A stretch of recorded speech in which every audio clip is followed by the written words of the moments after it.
Sorry for the short delay in to this session. और आप सभी का स्वागत है आज के बिजनेस अकाउंटिंग सेशन में। और जैसा कि आज की क्लास है आपकी basic analysis of profit and loss account.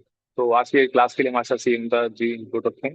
और आज के लीडिंग पर्सन जैसा कि सुभाष मलिक सर होंगे हमेशा की तरह। और आगे मैं इन्वाइट करना चाहूंगा संजय सैनी जी को for the brief introduction of today's research person. Over to Sanjay Saini ji. Thank you, Abhishek. Good evening, everyone. I would like to introduce today's resource person, Ms. Mamta Shrestha. Mamta is a chartered accountant and currently at associate at VGHSR and associate LLP Rajendra Place, working under CA Vinod Kalra sir. First division graduate in BCom honors from Delhi University.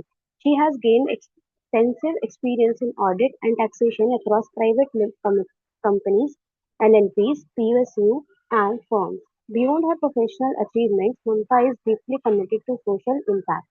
Her association with Ms. Jyotika Kalra, president of Saksham Rozgar Society, began at the age of 8 and evolved into a meaningful journey of youth. Since 2012, under her guidance, Mamta has transitioned from a student to a resource person inspiring others. She also acknowledged the crucial support of scholarship from Saksham Bharati during her CA preparation. Since the inception of Saksham Rozgar Society, she has remained actively involved, consistently working towards empowering others and contributing to social society.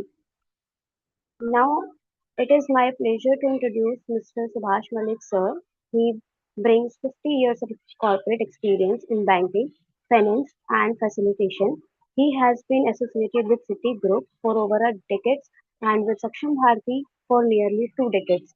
His client profile portfolio includes 100 plus MNCs, Indian brands, universities, and institutes, and he has facilitated learning over 2.5 lakhs people across industry and academia. Through his framework, the three-dimensional analysis, three dimensions of transmission, and five E's of personality. He guides people on a journey of self-discovery and people growth. Please welcome Mr. Subhash Malik sir. Over to you. So thank you, Sanjay Sainik ji, for the introductions. And now let's invite our resource person to begin the session. Over to you, Mamta ji. Thank you, Abhishek, and thank you, Sanju, for introducing myself. Uh, uh, uh, Abhishek, yes, sharing is not turned on. Can you? मैं कर देता हूँ। Now you can say it.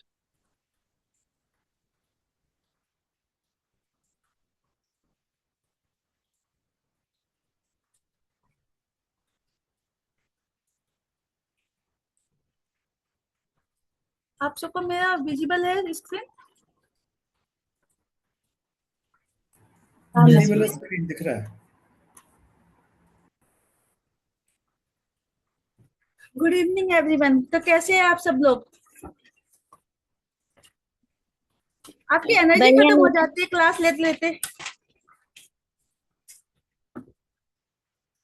तो चलो start करते हैं। जैसा कि अभी तक हम लोगों ने सीखा कि लास्ट 3 क्लास में हमारा काफी प्रैक्टिकल क्लासेस रहा, काफी टेक्निकल क्लासेस रहा।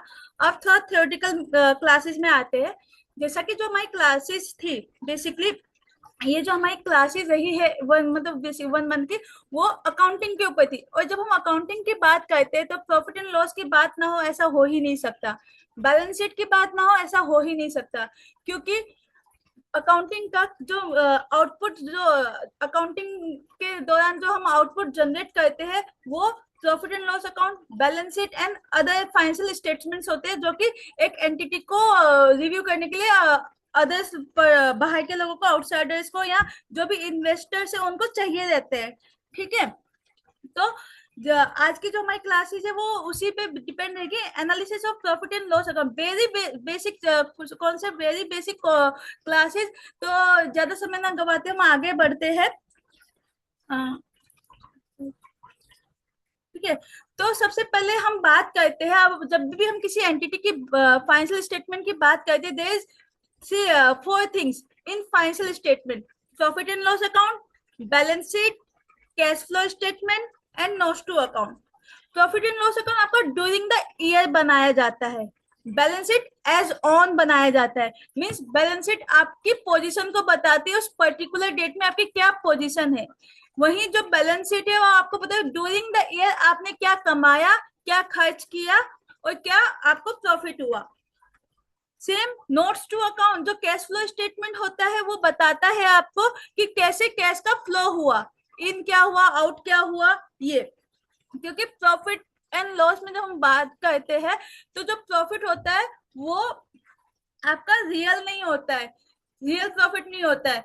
जो रियल प्रॉफिट होता है वो आपके कैश फ्लो से पता चलता है कि आपके एंटिटी में कितना कैश फ्लो हुआ। वही नोट्स टू अकाउंट इन्हीं सबको सपोर्ट करने के लिए बनाए जाते हैं। और जो हमारे फाइनेंशियल स्टेटमेंट्स होते हैं वो as per schedule 3 of accounting standard बनाए जाते हैं। ठीक है, अब जैसा कि आज का जो टॉपिक है that is basic of analysing of profit and loss account, है ना। हमें बेसिक एनालिसिस आना चाहिए कि प्रॉफिट एंड लॉस अकाउंट क्या है।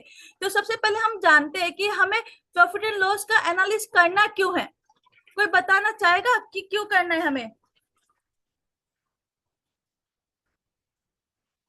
प्रॉफिट? जब आप एक general profit and loss account देखते हैं तो आपको क्या समझ में आता है, उसमें क्या क्या कंटेंट होता है? किसी ने कभी देखा है क्या प्रॉफिट एंड लॉस अकाउंट?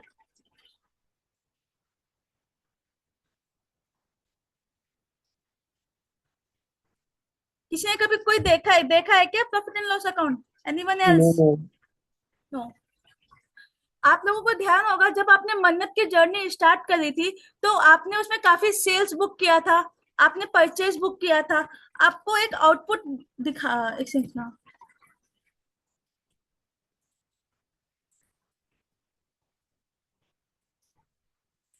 आपको मेरा स्क्रीन विजिबल हो रहा होगा ना।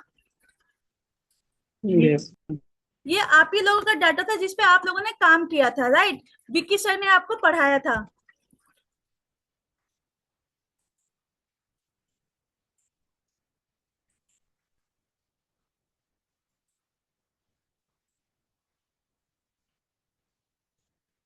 तो आपका ये कहना कि हमने प्रॉफिट एंड लॉस को नहीं देखा मीन्स गलत गलत होगा, क्योंकि आप, इसका मतलब ये है कि आपने कभी ध्यान ही नहीं दिया जो आपने किया।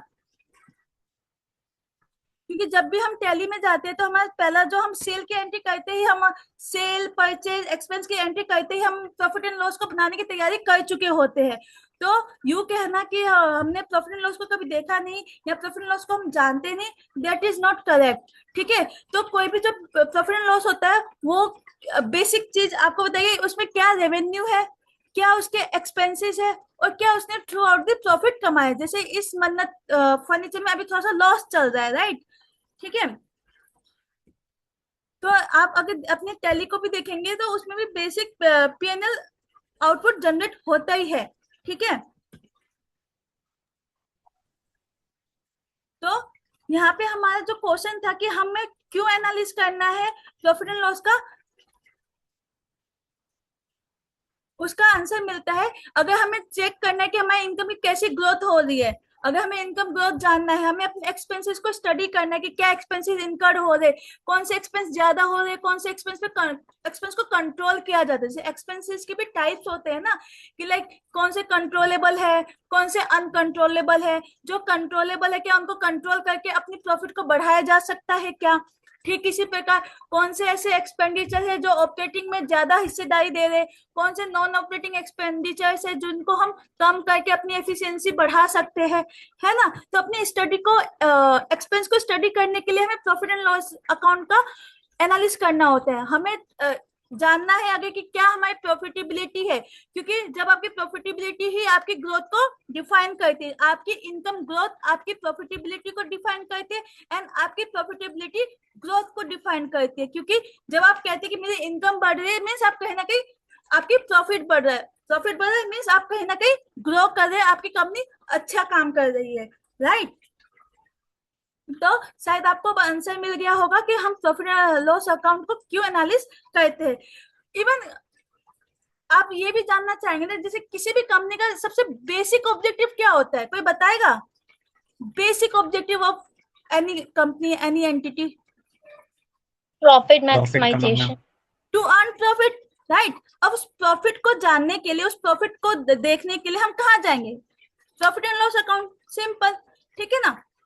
कंपनी कैसा काम करे उसको अगर वन शॉट में देखना है तो आपके पास जो बेसिक डॉक्यूमेंट होता है that is your profit and loss account. आपके पास किसी एंटिटी को जानने के लिए एनुअल रिपोर्ट होती है जो कि पूरे साल में उस कंपनी ने क्या क्या काम किया, क्या क्या उसकी एक्टिविटी रही, क्या उसके प्रोजेक्ट है, वो पूरा दिया गया होता है एनुअल रिपोर्ट में।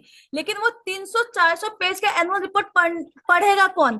किसके पास इतना समय है? पढ़ने वाले पढ़ते हैं, बट अगर आपको क्विक एकदम एक स्नैप में चाहिए कि इस कंपनी की क्या क्या स्टेटस है, इस कंपनी की क्या वजूद है, तो वो आप प्रॉफिट एंड लॉस अकाउंट से बहुत इजीली निकाल सकते हैं, ठीक है। For this purpose we analyse our profit and loss account statement, right.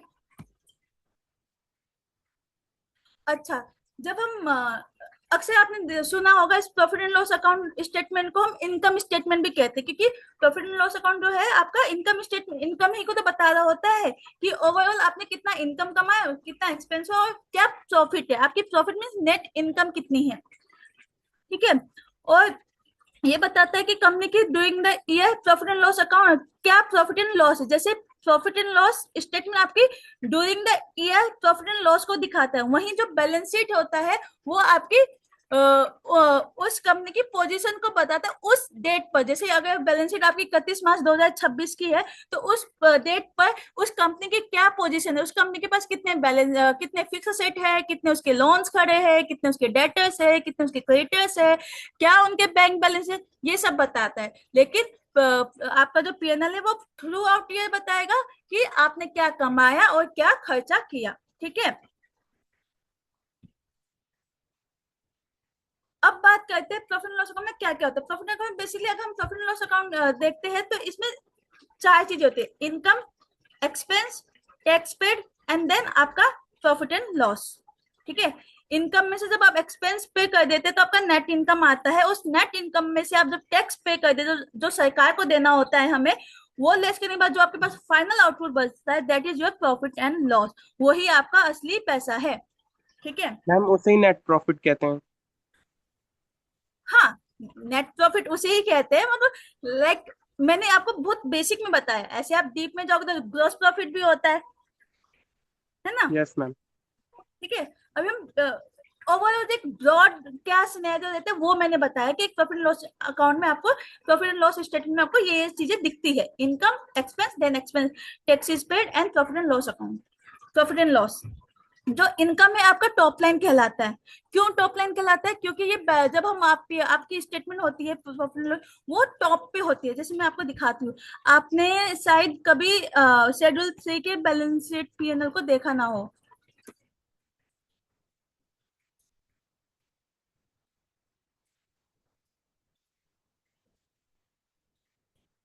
ये आपका बैलेंस शीट है, equity, liabilities and asset. Schedule 3 के अकॉर्डिंग जो आपका बनता है वो इस वर्टिकल फॉर्म में बनता है, ठीक है। पहले ये टी फॉर्म में बनता था बट कंपनी के लिए हमेशा वर्टिकल फॉर्म में ही बनता है। नॉन कंपनीज के लिए ये टी फॉर्म में बनता था बट अब वो भी चेंज होकर वर्टिकल फॉर्म में ही आ गया। तो आप देखेंगे कि आपका टोटल, ये टोटल इनकम, आपकी एक्सपेंसेस, देन आपका tax paid, this one tax expenses which is tax paid, and then आपका profit and loss account for the year, right. यही आपका जो मतलब ये चार कैटेगरी होते हैं आपके प्रॉफिट एंड लॉस में जो मैंने आपको इस पीपीटी में बताया, income, expense, tax paid and profit and loss account. अब क्योंकि इनकम हमारा टॉप लाइन होता है क्योंकि वो सबसे टॉप में होता है, जैसा कि आप देख रहे हैं, देखिए इनकम, ठीक है। इनकम के पार्ट है जैसे रेवेन्यू और अदर इनकम को जोड़ के आपको टोटल इनकम, तो टोटल इनकम सबसे टॉप लाइन में होता है, इसलिए टॉप। आपने अक्सर सुना होगा कि इस कंपनी का टॉप लाइन तो 100 करोड़ था बट आते आते इसका जो बॉटम लाइन है वो 5 करोड़ ही रह गया। मीन्स बॉटम लाइन मीन्स उनका जो नेट प्रॉफिट है वो 5 करोड़ रह गया। हमें पता होना चाहिए कि टॉप लाइन और बॉटम लाइन क्या होता है। बॉटम लाइन आपका बेसिकली नेट प्रॉफिट को कहा जाता है फाइनेंस की भाषा में, ठीक है।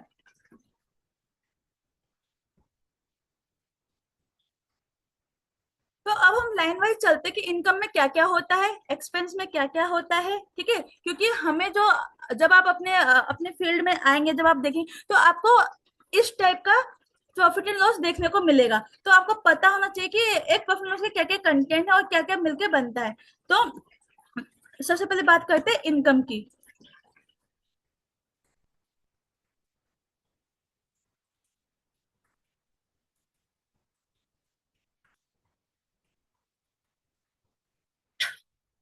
ठीक है, तो जैसे कि मैंने बताया इनकम आपको टॉप लाइन होता है। तो इसमें इनकम में आपके दो चीजें आती है, revenue from operation and other income, और इन दोनों को मिलाकर बनता है आपका टोटल इनकम। ठीक है, जो रेवेन्यू फ्रॉम ऑपरेशन है वो आपका प्राइमरी एक्टिविटी है। अगर जैसे मन्नत फर्नीचर का क्या था प्राइमरी एक्टिविटी, फर्नीचर्स को बनाना, राइट। तो फर्नीचर्स को सेल करके जो उनके पास प्रॉफिट आएगा, जो रेवेन्यू आएगी, that is revenue from operation. ठीक इसी प्रकार अदर इनकम क्या होगी, मान लीजिए जो अपना मन्नत फर्नीचर है, उसने अपने कुछ एफडीज बना के रखे थे, उसके पास सेविंग्स थी तो उसने एफडी बना के रखे थे, उसका बैंक बैलेंस था तो उसने अपने बैंक बैलेंस में बैंक उनको सेविंग पे और उस पे इंटरेस्ट मिला, एफडी पे इंटरेस्ट मिला। That is not your primary activity. Interest कमाना तो आपका प्राइमरी एक्टिविटी नहीं है, तो वो आपकी अदर इनकम का पार्ट होगा, राइट। तो रेवेन्यू फ्रॉम ऑपरेशन आपकी प्राइमरी एक्टिविटी से जो रेवेन्यू मिला है वो, and other income other than primary revenue से जो आपको इनकम मिला है वो। तो इन दोनों को मिलाकर आपका क्या बनता है, टोटल इनकम। ठीक है, देन बात करते हैं आपका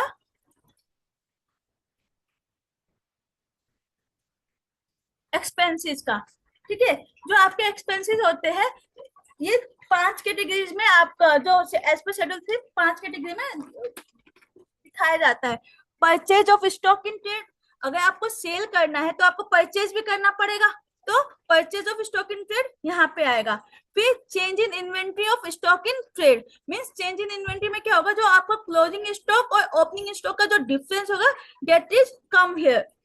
now employees benefit expense, employees benefit expense क्या होता है आपका, जो भी आपके एम्प्लॉय के बेनिफिट के लिए होते हैं, जैसे सैलरी, जैसे पीएफ, जैसे ईएसआई, जैसे स्टाफ वेलफेयर, ये सारे तरीके के जो एक्सपेंसेस होते हैं वो आपके एम्प्लॉयज बेनिफिट एक्सपेंस में फॉल करते हैं।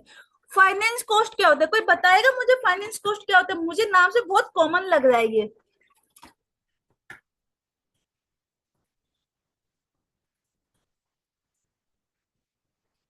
चलिए मैं ही बताती हूँ। जैसा कि हम सभी जानते हैं, हमें अपना बिजनेस स्टार्ट करने के लिए आपके पास दो तरीके के कैपिटल, एक आपका खुद का, एक आपका आउटसाइड का। जो आउटसाइड का जो कैपिटल होता है that is called your loan, है ना। लोन लेकर भी हम अपना बिजनेस स्टार्ट करते हैं, कुछ अपना खुद का पैसा लगाते हैं और कुछ लोन लेते हैं। जैसे मन्नत फर्नीचर में भी अक्सर हमने किया था। कोई बताएगा? मैं आपको बैलेंस शीट दिखाती हूँ कि इसमें हमारा कैपिटल कितना है और बाहर का पैसा कितना लगा हुआ है। ये आपकी बैलेंस शीट है मन्नत की।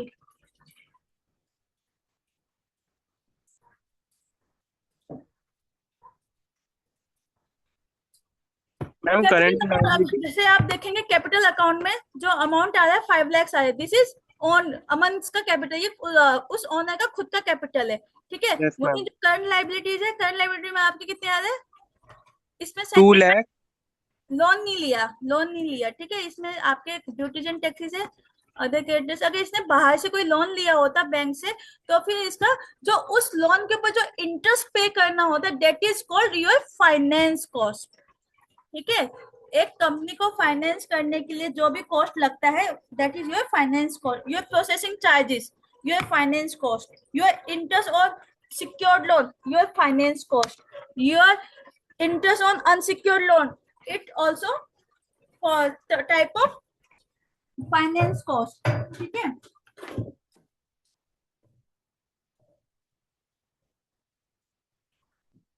अब बात करते हैं डेप्रिसिएशन एंड अमोर्टाइजेशन का। इन सब एक्सपेंस को मिलाकर आपका जो टोटल बनता है, इन सब को सम करने के बाद जो आपका आता है वो टोटल एक्सपेंस आता है। इनकम मैंने बता दिया, एक्सपेंस ये होता है, इनकम माइनस एक्सपेंस आपका प्रॉफिट। ठीक है, अब बात करते हैं डेप्रिसिएशन एंड अमोर्टाइजेशन। कोई किसी को पता है डेप्रिसिएशन क्या होता है, या किसी ने कभी सुना है डेप्रिसिएशन क्या होता है करके? यहाँ yes ma'am. Depreciation amortisation, yes. Yes ma'am. Ma'am depreciation depreciation हैं जिससे टेंजिबल मतलब एसेट्स हमारा पे लगता है सामान और पुराना हो जाता है अमोर्टाइज। तो उसे कम रेट पे जो मतलब हम बेचते हैं, सेल करते हैं या फिर परचेज करते हैं तो उसे डेप्रिसिएशन कहते हैं। वेरी गुड सारिक खान, बहुत आपने अच्छे से बताया। बेसिकली मान लीजिए जैसे आपने आईफोन खरीदा 1 लाख में, राइट? 1 साल बाद यस वो मैम। कितने में बिकेगा? 80,000 या 60,000? यस ऐसे मैम। कुछ। यस। जो वो बीच का डिफरेंस है, जो 1 लाख की वैल्यू 80,000 में कन्वर्ट हो गई, उसमें जो 20,000 का जो डाउनफॉल आया, दैट इज योर डेप्रिसिएशन। जो डेप्रिसिएशन। एग्जैक्टली, ठीक है, जैसे कि सारिक खान ने बताया कि reduce in the value of the asset is called depreciation, ठीक है। डेप्रिसिएशन। और डेप्रिसिएशन हमेशा किस पे लगता है? असेट्स पे लगता एसेट्स पे। Yes ma'am.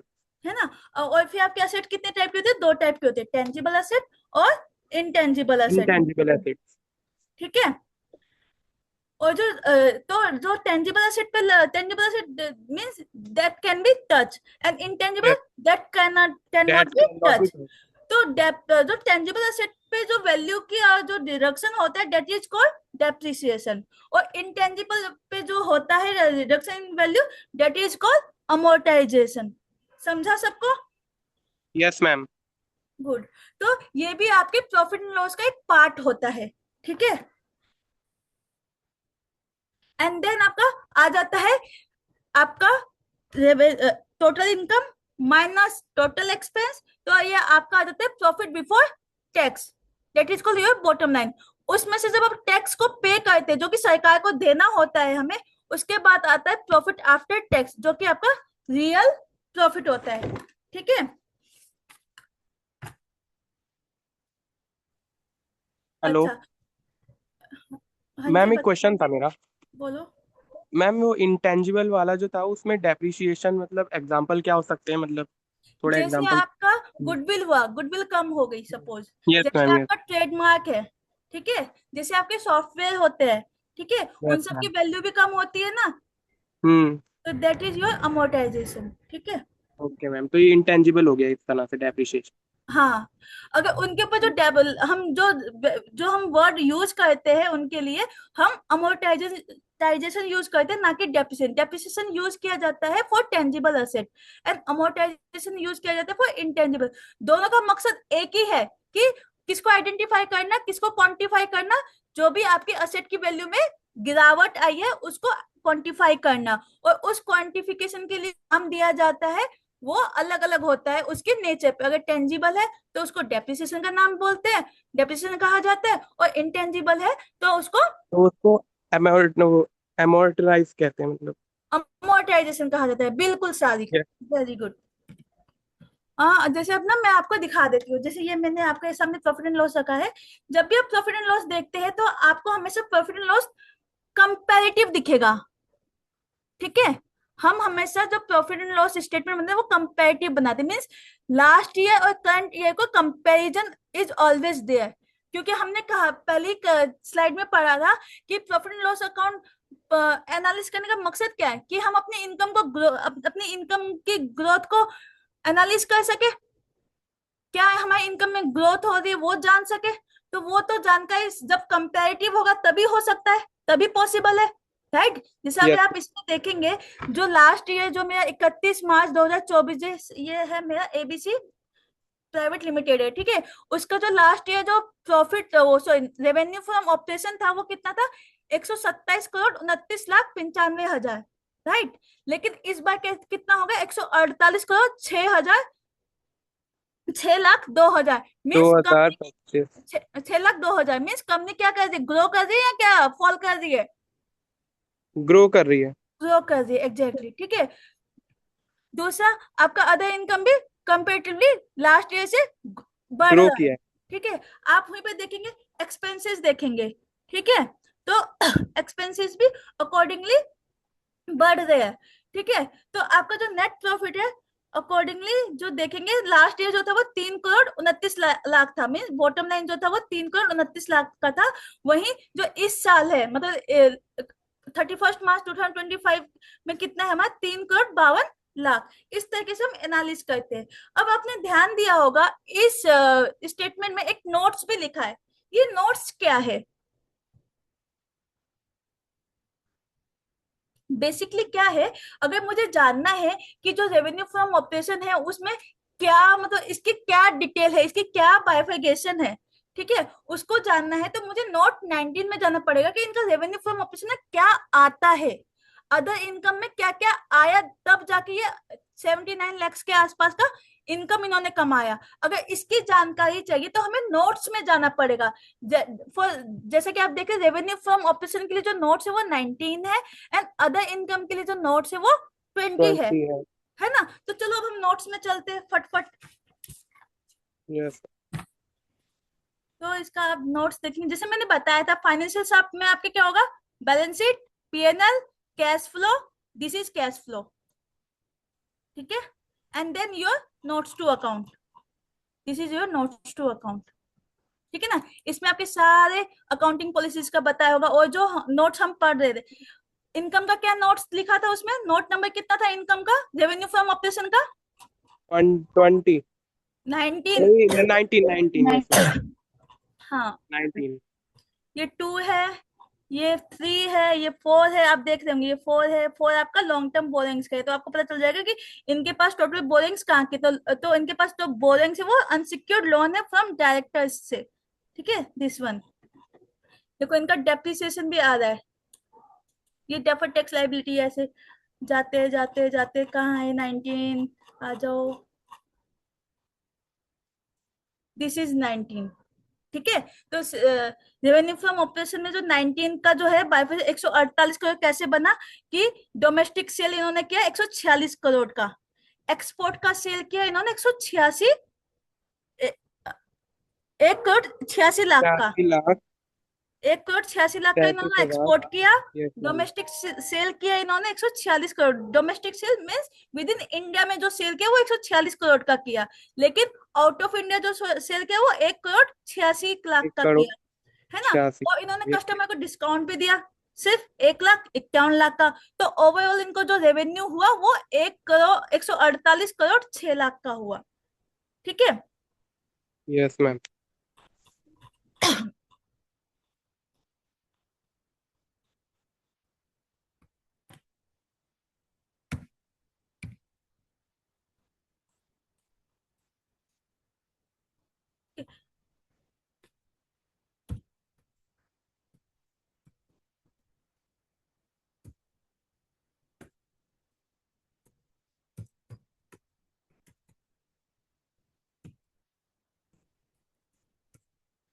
तो अगर किसी को जानना हो कि ये कंपनी क्या काम करती है तो आप यहाँ से पता कर सकते हैं कि इस कंपनी का काम क्या है। तो जो आपके अकाउंटिंग पॉलिसीज होती है उसके जस्ट बाद आपका होता है कोऑपरेटिव ओवरव्यू। क्या है, this is a company which is incorporated in this the company is wholesale and retail trader of acrylic and plastic sheets, ठीक है ना। तो आपको किसी कंपनी का काम देखना है तो आप यहाँ से भी पता कर सकते हो ऐसा करके, ठीक है।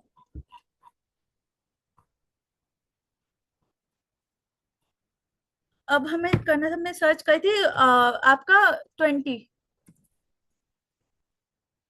अदर इनकम सर्च करते हैं, ठीक है, अदर इनकम। तो अदर इनकम का क्या है ये, तो अदर इनकम में इनको कौन कौन सी इनकम है, इनको है other fix deposit and flexi deposit, जो उसके ऊपर इंटरेस्ट मिला होगा, जो इनके एफडीज होंगे उनके ऊपर जो इनको इंटरेस्ट मिला वो इनका अदर इनकम है। इनका एक्सचेंज डिफरेंस है, इनका फ्रेट एंड चार्जेस है, इनका कमीशन इनकम है, इनका profit on sale of car है, ठीक है। ये सब का से इनको क्या हुआ, अदर इनकम की रेवेन्यू हुई। अब आपने ध्यान दिया होगा यहाँ पे profit on sale of car है, क्या ये हमारा एक्चुअल प्रॉफिट होगा। जब भी हम प्रॉफिट एंड लॉस का एनालिसिस करते हैं तो हमें जानना होता है क्या हमारा रियल प्रॉफिट है। जैसे profit on sale of car जो है वो एक्स्ट्रा ऑर्डिनरी आइटम है, बेसिकली मीन्स वो कभी कभार होता है। तो जब भी हम अपने प्रॉफिट एंड लॉस का एनालिसिस करें कि हमारा एक्चुअल में प्रॉफिट क्या है तो हमें ऐसी आइटम्स को हटाना चाहिए। लाइक कि आपका जो प्रॉफिट एंड लॉस है वो आपका इनकम नहीं है, इनकम है बट रियल इनकम नहीं है, आपके रेवेन्यू फ्रॉम ऑपरेशंस नहीं है, ठीक है। अगर आपको कट टू कट अगर एनालिसिस करना है उस केस में आप उसका ध्यान, जैसे आप डेप्रिसिएशन का बात करते हैं, जब हम डेप्रिसिएशन की बात करते हैं तो आप क्या बोलते हैं, आपको जो आपके जेब से कुछ पैसा नहीं जाता, जब डेप्रिसिएशन जाता है कि आपकी जेब से पैसा जाता है? नहीं। नहीं। नहीं मैम। वो क्या है, एक नॉन कैश आइटम है। 1 लाख की वैल्यू 80,000 होगी, 20,000 का कमी आया वो तो हमने यूज कर लिया ना, हमारी जेब से कुछ नहीं जाता है। लेकिन प्रॉफिट एंड लॉस अकाउंट में डेप्रिसिएशन को दिखाया जाता है एज अ एक्सपेंस। तो उससे क्या होता है, जब आप एक्सपेंस को दिखाते हैं तो आपका प्रॉफिट कम हो जाता है। आपने अक्सर सुना होगा कि अरे यार ब्लिंकिट का सेल्स तो इतनी हो गई लेकिन फिर भी अभी वो लॉस नहीं, लॉस में ही चल रहा है, लॉस मेकिंग कंपनी है। किसने सुना होगा, है ना? जैसे ब्लिंकिंग, ब्लिंकिट, जोमेटो, ये सब सारी जो कंपनी है वो लॉस मेकिंग कंपनी। अगर means loss making company means इनको तो अपना कंपनी बंद कर देना चाहिए। तो हमें देखना जाए तो इस केस में क्या चीजें हमें देखना पड़ता है कि वो जो लॉस हो रहा है वो किस वजह से हो रहा है, ये जानना बहुत जरूरी है। क्या वो लॉस नॉन कैश आइटम की वजह से हो रहा है? क्या वो लॉस आपके एक्स्ट्रा ऑर्डिनरी आइटम की वजह से हो रहा है? जैसे मैं आपको एक एग्जांपल दिखाती हूँ। जैसे एक आपका ये मन्नत फर्नीचर का डाटा था, मैंने इसके ऊपर देखा। तो मैं देख रही थी, इसके इंडायरेक्ट एक्सपेंस 5,87,000 थे और जो प्रॉफिट इसका जो सेल था वो 53 लाख था। मैंने कहा भाई इतना बड़ा एक्सपेंस क्या है? तो मैंने जब इसको एनालाइज किया तो मैंने पाया कि यहाँ पे एक लिखा था आपका परचेज ऑफ कार। क्या परचेज ऑफ कार आपका एक्सपेंस है? परचेज। तो लगता है शायद आपने क्लास सही से नहीं लिया। मीन्स आप जब देखते करते हैं तो एक्सपेंडिचर को भी आपको बांटना होता है कि आपका कौन सा एक्सपेंडिचर जो कैपिटलाइज होगा और कौन सा एक्सपेंडिचर जो रेवेन्यू एक्सपेंडिचर का है। मीन्स जो 2.5 लाख का जो कार का वैल्यू है वो क्या आप एक ही बार में यूज कर लेंगे? नहीं, क्योंकि आप कार को ओवर द पीरियड यूज करेंगे तो उसका खर्चा भी ओवर द पीरियड आना चाहिए, राइट? Yes ma'am. तो ये एक तरीके से आपका, और ये जो कार है वो आपको एक इकोनॉमिक वैल्यू देता है, आपकी एंटिटी को एक क्या देगा, इकोनॉमिक वैल्यू देगा कि आपका काम थोड़ा इजी हो जाएगा, आपको अपना कच्चा माल लेके आने जाने में आसानी हो जाएगी, आपकी समय की बचत होगी, है ना? तो ये आपके जो कंपनी है उसको इकोनॉमिक वैल्यू एड ऑन करता है। तो ये आपका क्या है, असेट होगा। ठीक है। तो ये जो हमने दिखाया परचेज ऑफ कार को एक्सपेंस, इससे हमारा प्रॉफिट क्या हो गया, मैनिपुलेट हो गया। मेरा क्या दिख रहा है, टोटल नेट लॉस दिख रहा है, बल्कि ये तो मेरा एक्सपेंडिचर ही नहीं है, 2.5 लाख का तो मेरा एक्सपेंडिचर ही नहीं है, राइट? तो this is not my real profit.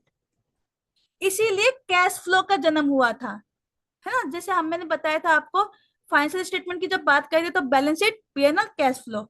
तो कैश फ्लो आपके एक्चुअल प्रॉफिट को बताते हैं कि आपने एक्चुअल में आपका पैसा कहाँ आया, कहाँ गया, कितना आपका ऑपरेटिंग खर्च वो इनफ्लो हुआ, कितना आपका फाइनेंसिंग इनफ्लो हुआ, आउटफ्लो हुआ, कितना आपका इन्वेस्टिंग इनफ्लो और आउटफ्लो हुआ। ठीक है। तो प्रॉफिट एंड लॉस को देखते समय हमेशा ध्यान रखिए कि मतलब जब एनालिस कर रहे हो, ये इनका प्रॉफिट एंड लॉस का पार्ट तो बनेंगे, लेकिन जब आप एनालिस कर रहे हो, अपने आप को देख रहे हो कि हाँ एक्चुअल में कितना प्रॉफिट हुआ और क्या आपकी as per profit and loss, तो इन सब चीजों का भी ध्यान रखना चाहिए। लाइक जैसे जो एबनॉर्मल चीजें जो कभी कभार होती है, जैसे मान लीजिए फायर लग गया तो उससे बहुत बड़ा लॉस हो गया, तो उसका जो एक्सपेंडिचर है उसको कंसिडर करेंगे, बट रियल प्रॉफिट को काउंट करने के लिए नहीं करेंगे। तो आपका लॉस में काउंट होगा लेकिन एक्चुअल लॉस में नहीं होगा। ठीक है।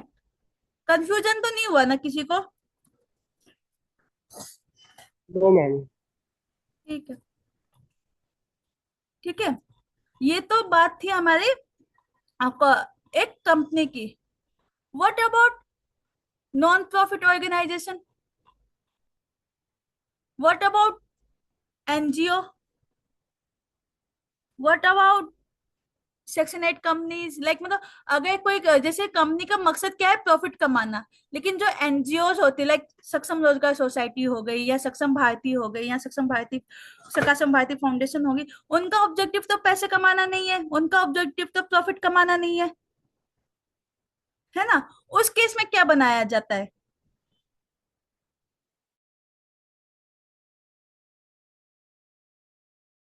कंपनी के लिए और जो कॉर्पोरेट एंटिटीज होते हैं उसके लिए प्रॉफिट एंड लॉस अकाउंट बनता है।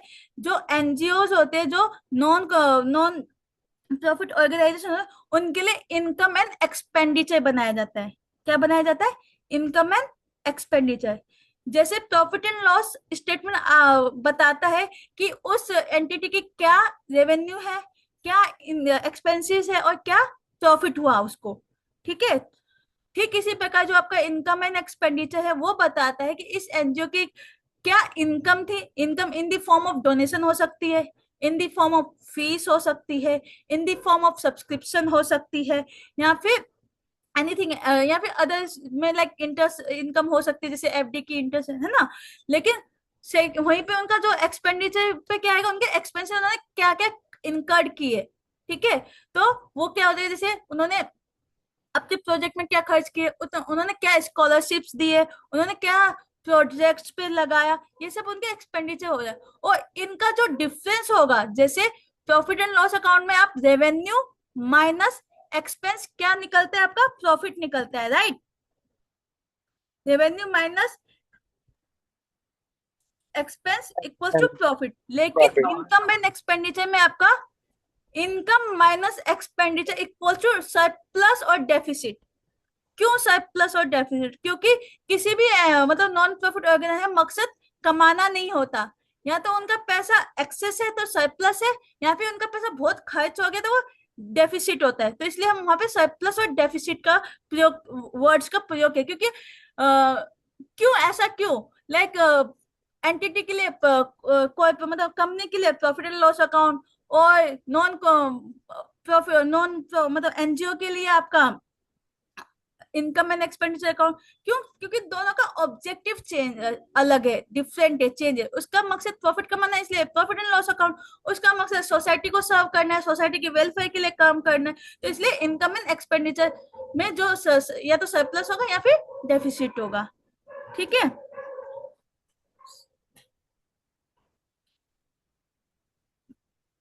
अब जब प्रॉफिट एंड लॉस का एनालिसिस करते हैं, उसमें कुछ की रेशोज होते हैं, राइट। जैसे जीपी रेशो, जीपी रेशो बताता है आपका टोटल कितना जीपी है, मीन्स आपकी प्रोडक्शन एफिशिएंसी क्या है ना। जीपी कैसे मैम एक निकलती क्वेश्चन है? पूछना था। हाँ जी बताए। मैम मुझे ये पूछना था, जैसे अभी आपने एनजीओ का बताया, हाँ प्रॉफिट जी। And loss.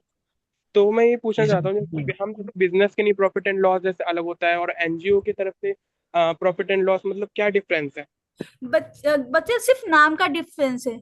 मैंने क्या कहा, क्योंकि जिस प्रकार डेप्रिसिएशन और अमोर्टाइजेशन का जो नाम है वो सिर्फ टेंजिबल इंटेंजिबल की वजह से चेंज हुआ। ठीक इसी प्रकार जो एनजीओ और जो कॉर्पोरेट जो कंपनीज है उनका ऑब्जेक्टिव चेंज हो जाता है। जो यस कंपनी है मैम। उसका ऑब्जेक्टिव प्रॉफिट कमाना है, इसलिए उसका profit and loss account statement बोलते हैं।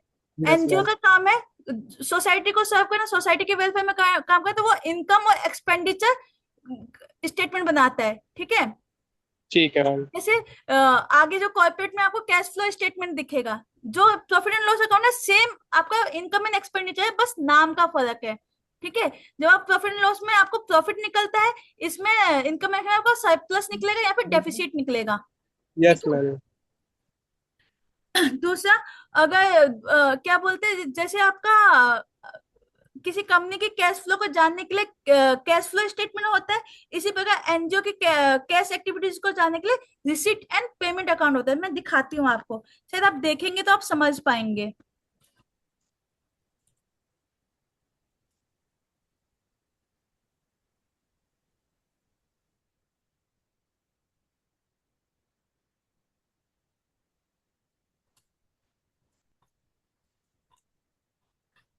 ये एक यूथ फाउंडेशन का है। ये उसकी बैलेंस शीट है। बैलेंस शीट की क्लासेस आपको आगे समझाई जाएंगी, बताई जाएंगी। आपको बहुत मतलब बहुत मजा आने वाला है उस क्लासेस में, क्योंकि आप बहुत सारे वैल्यू एडिशन उसमें मिलेगा। और ठीक है, जैसे ये है इनकम एंड एक्सपेंडिचर अकाउंट। ठीक है। जैसे मैंने आपको कंपनी का दिखाया था, कंपनी का क्या होता है आपका, profit and loss account. This is profit and loss account. ठीक है। सॉरी बैलेंस शीट है, ये रहा प्रॉफिट एंड लॉस अकाउंट। ठीक है। This is your profit and loss account. अच्छा, yes ma'am, profit and loss account. ठीक है, तो मैम इस तरह ये प्रॉफिट एंड लॉस वाला अकाउंट कंपनी का हो गया, वो इनकम एंड एक्सपेंडिचर का एनजीओ वाला हो गया। एनजीओ का हो गया, ठीक है। इसमें वो बताते कि उसको इनकम किस किस सोर्स से, आपदा कोस्ट से इनको इतना मिला, सेवा इनकम लाइक उनको जनरल डोनेशन से इतनी मिली, इंटरेस्ट इनकम इतना मिला, एफसीआई का ये मिला। उन्होंने यस मैम। इस इनकम को खर्चा कहाँ किया, आपदा कोस्ट में कितना खर्चा किया, अदर एक्सपेंस में कितना खर्चा किया, ठीक है, ये सब चीज। Yes ma'am. और वही आपका यहाँ पे अगर कैश फ्लो स्टेटमेंट होता है कॉर्पोरेट में, तो यहाँ पे आपका रिसिडेंट पेमेंट अकाउंट होता है। इसमें नहीं है क्या, इसमें बना नहीं है, लेकिन उसका पार्ट होता है, रिसिडेंट पेमेंट अकाउंट होता है, ठीक है। ये ड्राफ्ट फॉर्म है इसलिए बना नहीं है अभी, ठीक है। ये देखो इसमें साइन नहीं है, अभी किसी के साइन नहीं हुए, ठीक है। तो इस प्रकार हम देखते हैं, ठीक है। प्लस हम कुछ चार्जेस क्लोज। बेसिक रेशोज के बारे में भी जान लेते हैं, ताकि हम अपने पीएनएल को थोड़ा सा, अपने जो पीएनएल को और अपने हाथ में कंट्रोल कर सके कि भाई उसकी क्या जीपीज है। अगर मैं बैलेंस शीट में देखूँ तो जैसे ये मेरा सॉरी क्या बोलते हैं पीएनएल है, अगर मुझे टैली में देखना मेरा जीपी क्या है, तो इसमें एक फंक्शन होता है F12 करके, आप परसेंटेज करेंगे तो आपको जीपी दिख जाएगा, और जीपी आपका इसमें कितना आ रहा है, 12% आ रहा है, ठीक है। जो कि कैसे आया, आपका sales minus direct expense, sales में से जब आप डायरेक्ट एक्सपेंस को लेस करते हैं तो आपका वो आ जाता है, जीपी आ जाता है। डायरेक्ट एक्सपेंस में आपका purchases included, direct expenses included, और आपका चेंज इन इन्वेंट्री, ठीक है, ऐसे करके। और वहीं पे जो नेट नेट प्रॉफिट होता है वो net profit divide by sales होता है, कि आपको वो बताता है कि आपको कितनी नेट प्रॉफिट हुआ इन रेफरेंस टू सेल्स। जितने भी पीएनएल के जितने भी रेशोज होते हैं, की रेशोज होते हैं, वो सेल्स के प्रोपोर्शनेट वो निकाले जाते हैं। जैसे मान लीजिए अगर मुझे एक्सपेंस रेशो निकालना है, मुझे जानना है कि मेरा सैलरी एक्सपेंस रेशो क्या है, तो salary expense account debit to sales, कि अगर मान लीजिए मेरा सैलरी एक्सपेंस रेशो 50% है, मीन्स ये बताता है कि जो मेरा सेल्स है उसका 50 सेल्स की जो रेवेन्यू आई उसका 50% मैं किस में यूज कर रही हूँ, अपनी सैलरी में यूज कर रही हूँ, अपने एम्प्लॉय बेनिफिट के लिए कर रही हूँ, ठीक है, ऐसा करके। तो आई होप अब आप लोगों को काफी समझ में आया होगा। अगर आप देखेंगे, आप जब प्रॉफिट एंड लॉस में जाते हैं तो यहाँ पे रेवेन्यू, देन आपका एक्सपेंस, एक्सपेंस में आपका परचेज का आ गया, आपका चेंज इन इन्वेंट्री आ गया, ठीक है, आपका एम्प्लॉय बेनिफिट आ गया, आपका फाइनेंस कॉस्ट आ गया, डेप्रिसिएशन मैंने बता दिया, अदर एक्सपेंस ये भी एक पार्ट होता है आपका, जो कहीं नहीं आएगा वो यहाँ आ जाएगा, ठीक है। और इन सबको ऐड करके आपका टोटल एक्सपेंस बनेगा। इस टोटल एक्सपेंस में से आप एक्सेप्शनल आइटम्स को लेस कर देंगे तो आपका प्रॉफिट बिफोर टैक्स आ जाएगा। एंड प्रॉफिट बिफोर टैक्स में जब आप टैक्सेस को लेस कर देंगे तो आपका प्रॉफिट आफ्टर टैक्स आ जाएगा। फिर आपने नीचे देखा होगा यहाँ पे अर्निंग पर एक शेयर भी दिया हुआ है, दैट इज ये क्या बताता है कि आपके एक शेयर की क्या वैल्यू है, मतलब आप एक शेयर पे कितना कमा रहे हो। अर्निंग पर शेयर मीन्स जो भी आपकी नेट प्रॉफिट है डिवाइड बाय उस कंपनी के नंबर ऑफ शेयर्स, ठीक है। तो वो करके आपका क्या आ जाएगा, अर्निंग पर शेयर की, मतलब आप जो एक शेयर है उस पर कितना कमा रहे हो, ठीक है, ऐसा करके। तो इस प्रकार हम अपने प्रॉफिट एंड लॉस को एनालिस करते हैं और देखते हैं कि उसमें क्या क्या इन मतलब फिगर्स है जो कि हमें हेल्प करते थ्रू आउट अपनी उस कंपनी की जर्नी को जानने के लिए, उस कंपनी की ग्रोथ को समझने के लिए, उस कंपनी के एक्सपेंडिचर को स्टडी करने के लिए, ताकि हम देख सके, हम अपनी अकॉर्डिंगली प्लान्स बना सके, बजट बना सके, अकॉर्डिंगली देख सके कि आगे क्या अपने प्रोजेक्ट करने, ऐसे, ठीक है। अच्छा एक बार ना थोड़ा सा देखना, यहाँ पे मैं अपनी क्लास रैप अप करती हूँ, क्योंकि जो मेरा पॉइंट थे वो सब इसी में कवर हो जाते हैं। एक ना आप लोग सर्च करना कि व्हाट इज बर्न रेट। जैसे मैंने आज जिक्र किया था, जैसे ब्लिंकिट जैसी कंपनियां, जोमेटो जैसी कंपनियां हैं, वो क्या करती है, अभी भी वो उनका मतलब लॉस मेकिंग कंपनी कहलाती है। That is not loss making company, that is your burn rate. क्या होता है कि अक्सर कंपनियां ना लॉस इनकर्ड करती है ताकि वो आगे इन फ्यूचर अपने आप को स्टेबल बना सके, अपने आप का वजूद रख सके। जैसे फॉर एग्जाम्पल जैसे मान लीजिए कि जोमेटो जो और स्विगी जो है, अभी जो जोमेटो स्विगी हो गए, ब्लिंकिट हो गए, अभी आपको क्या करते हैं, वो बहुत डिस्काउंट देते हैं। आपने देखा होगा, अगर मैं इन जनरल आपको एक एग्जांपल दूं, जैसे अगर आप ब्लिंकिट से अगर जैसे ब्लिंकिट का अगर आप देखेंगे, जस्ट एक इमेजिन करेंगे कि उसका पैनल कैसा होता होगा। मान लीजिए उसने सेल किया 100 रुपए का, ठीक है, उसने हमें डिस्काउंट दिया 20 रुपए का, डिलीवरी बॉय को दिया होगा 30 रुपए का पेमेंट, है ना, और फिर उसने ऐप चलाने में 10 रुपए का खर्चा कर दिया, तो कुल मिलाकर उसने 100 रुपए का सेल किया और 160 का खर्चा किया। लॉस कितने का हो गया, टोटल 60 रुपए का। ये क्या कर, ये जो 60 रुपए उसका लॉस है, वो उसका बर्न रेट है बेसिकली। वो क्या कर रहा है, अभी हमको ना आदत डाल रहा है कि हम इतने आदी हो जाए कि उस ऐप को यूज करने की, कि हम हर चीज जो है ऐप बेस्ड हो जाए। और इन फ्यूचर जब वो हम उसके आदी हो जाएंगे, जब हम उसके हैबिचुअल हो जाएंगे, तो वो क्या कर देगा, ये डिस्काउंट बंद कर देगा, ठीक है, वो अपने रेट्स ये- बढ़ा देगा, है ना, और फिर तब जाके वो प्रॉफिट कमाएगा। पहले उसने लॉस खाया, लेकिन लॉस खाया ताकि वो आगे अपना प्रॉफिट बना सके, ठीक है। तो हर ताकि लॉस, वो फेमस हो जाए, फिर वो ब्रांड मतलब।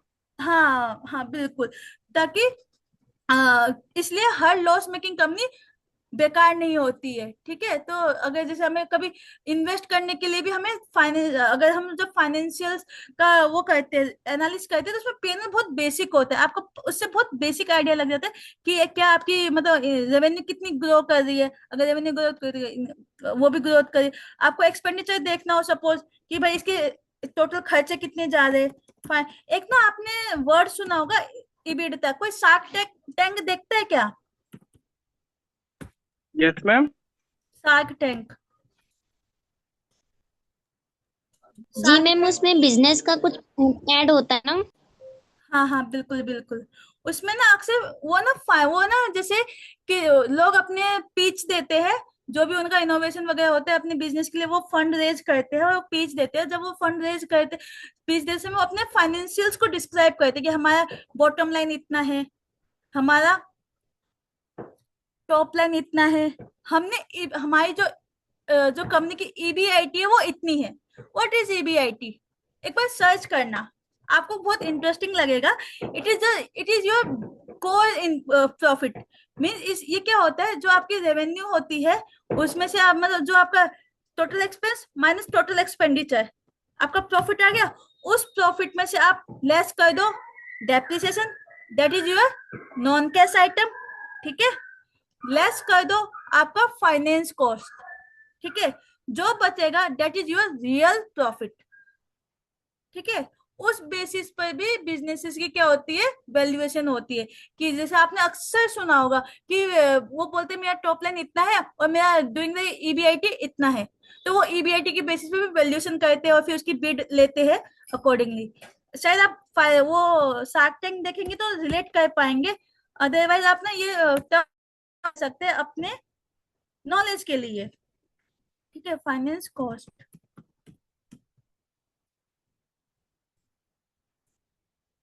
ठीक है, इनके फाइनेंस कॉस्ट में इंटरेस्ट एक्सपेंस है, ठीक है। अगर आप देखेंगे और क्या था इनका एक्सपेंस, अदर एक्सपेंस देखते हैं, अदर एक्सपेंस में क्या क्या आ रहा है ये भी देख सकते हैं हम लोग। इनके अदर एडवर्टीजमेंट एक्सपेंस है, देखिए इन्होंने एडवर्टीजमेंट में कितना काम किया। लास्ट टाइम इनका एडवर्टीजमेंट एक्सपेंस 2,96,96,000 था, अभी कितना हो गया, 90,000। कितना अच्छा काम। 92,427। हाँ मतलब मैं राउंडिंग में चल रही हूँ, ठीक है। Yes ma'am. 90,427। इसी प्रकार एएमसी हमारा बड़ा है, ऑडिट फी बड़ी है, पता लग रहा है कि कितनी ऑडिट फी है करके, ठीक है। आप देखेंगे हमारा कमीशन एक्सपेंस बढ़ गया है। कमीशन एक्सपेंस क्यों बढ़ा है, क्योंकि हमारी सेल्स बढ़ गई है। सेल्स बढ़ेगी तो हमें कमीशन भी तो देना पड़ेगा एजेंट्स को जिन्होंने सेल करवाया है, तो इसलिए हमारा कमीशन भी बढ़ गया, राइट। इस प्रकार आप अपने उसको प्रॉफिट एंड लॉस का एनालिसिस कर सकते हैं, ठीक है। यहाँ पे कहीं यस आपका मैम। मिसलेनियस एक्सपेंसेस है तो मिसलेनियस एक्सपेंस का रेशो देखेंगे तो इस बार बढ़ गया है, ठीक है। ऑफिस रनिंग एंड मेंटेनेंस बढ़ गया है, ठीक है। अब आप देखेंगे यहीं पे, देखते हैं इन्होंने एम्प्लॉय बेनिफिट पे कितना खर्चा किया है, ठीक है, इस कंपनी ने।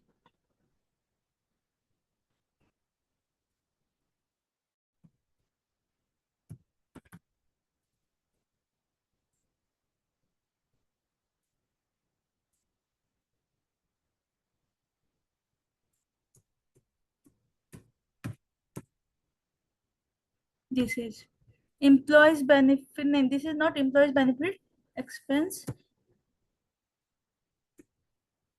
This is employees benefit. तो आप देखेंगे लास्ट ईयर जो हमारा एम्प्लॉयज बेनिफिट था वो 2,13,52,000 था, और इस साल कितना है, 2,73,00,000। तो हमें देखना चाहिए कि हमारा जो एम्प्लॉय बेनिफिट जो ये एक्सपेंस बढ़ा है वो किस वजह, क्या हमने कोई न्यू मतलब नए लोगों को हायर किया है क्या, क्या हमने कुछ स्टाफ वेलफेयर पे ज्यादा खर्चा किया, नहीं, स्टाफ वेलफेयर सेम है। हमारा ग्रेचुटी एक्सपेंस बढ़ गया है, लगता है हमारे काफी लोग रिटायर हो गए हैं, तो हमारा ग्रेचुटी पेमेंट बढ़ गया है, ठीक है। हमारा कॉन्ट्रीब्यूशन टू, हाँ, मुझे लगता है कि शायद इन्होंने अपने जो एम्प्लॉय है उनको बढ़ाया है, लाइक या फिर उनकी सैलरी बढ़ाई है या फिर नए लोगों को हायर किया, क्योंकि लास्ट टाइम जो इनका वो था एक्सपेंस था वो 2 करोड़ का था, और इस बार 2,55,00,000 का है, ठीक। इस प्रकार से आप अपने किसी भी फाइनेंस, किसी भी कंपनी के फाइनेंशियल्स में प्रॉफिट एंड लॉस को एनालिस करके अपने वो निकाल सकते हैं, पॉइंटर्स निकाल सकते हैं, ताकि आप उनको डिस्कस कर सके और अकॉर्डिंगली अपने बिजनेस में प्लान कर सके, ठीक है। तो आज के लिए इतने, आई होप आप लोगों को आज समझ में आया होगा। अगर कुछ डाउट हो तो आप पूछ सकते हैं, अन्यथा हम क्लास रैप अप करते हैं। Thank you all of you for listening me. Any student कोई क्वेश्चन ओवर है टू तो यू पूछ लीजिए। अभी सर। Hello hello. या सारी क्वेश्चन पूछो आप अपने। वो अ, स्क्रीन शेयर बंद कर दो, चाहिए नहीं ना।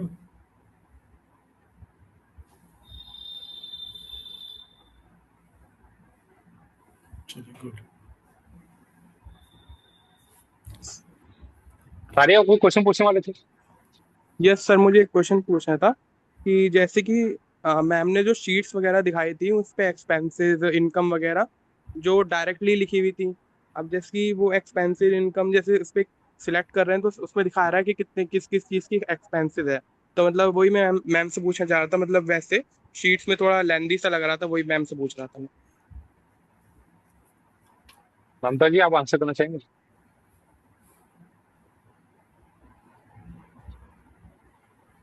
हेलो सारिक, मैं आपके क्वेश्चन को समझ नहीं पाया, क्या कह रहे हैं आप? एक्चुअली मैम मैं ये कह रहा था जैसे आपने शीट्स पे दिखाया था अदर एक्सपेंसेस पे, हाँ जी। फॉर एग्जांपल, तो उसमें आपने दिखाया था सभी तरह के एक्सपेंसेस जो शो किए गए थे। हाँ तो जी। वही थोड़ा सा मुझे लेंदी लग रहा था, जैसे शीट्स पे जो सारे एक्सपेंसेस इनकम वगैरह हाँ उनके अमाउंट वगैरह वो एक्चुअली बाकी सब कुछ समझ में आ रहा है, बस वो थोड़ा सा लेंदी लग रहा था बस।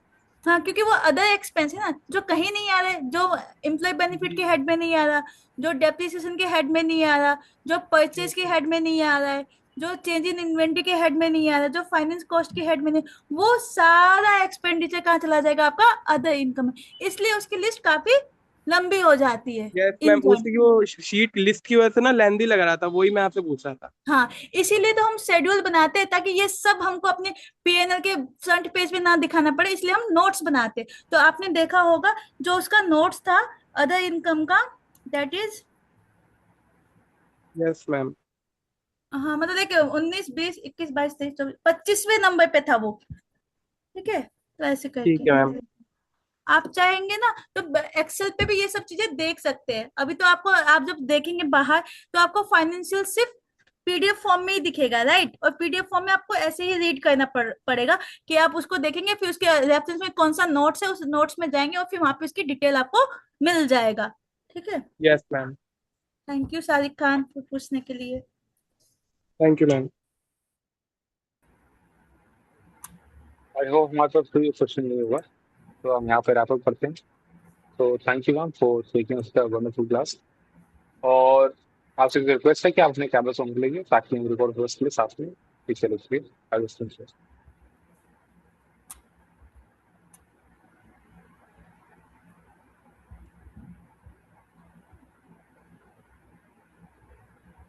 Thank you for your attendance. Please अपना नाम और अपने फोन नंबर के लास्ट के फिर लिख के चैट बॉक्स में डाल दें। और आगे आज के कंक्लूडिंग रिमार्क्स के लिए हम आगे बढ़ते हैं। आज के हमारे लीडिंग पर्सन मिस्टर सुभाष मिल सकती है, ओवर टू यू सर। चलिए, ममता ने रियली बहुत ही डायनामिक तरीके से चीज़ें एक्सप्लेन की हैं, और बहुत ही मतलब वाकई रियली अमेजिंग। तो कल हमारे, मैं देख लूँ कल का हमारा क्या क्लास है, मैं भूल गया था चेक करना आज, 1 मिनट लगेगा।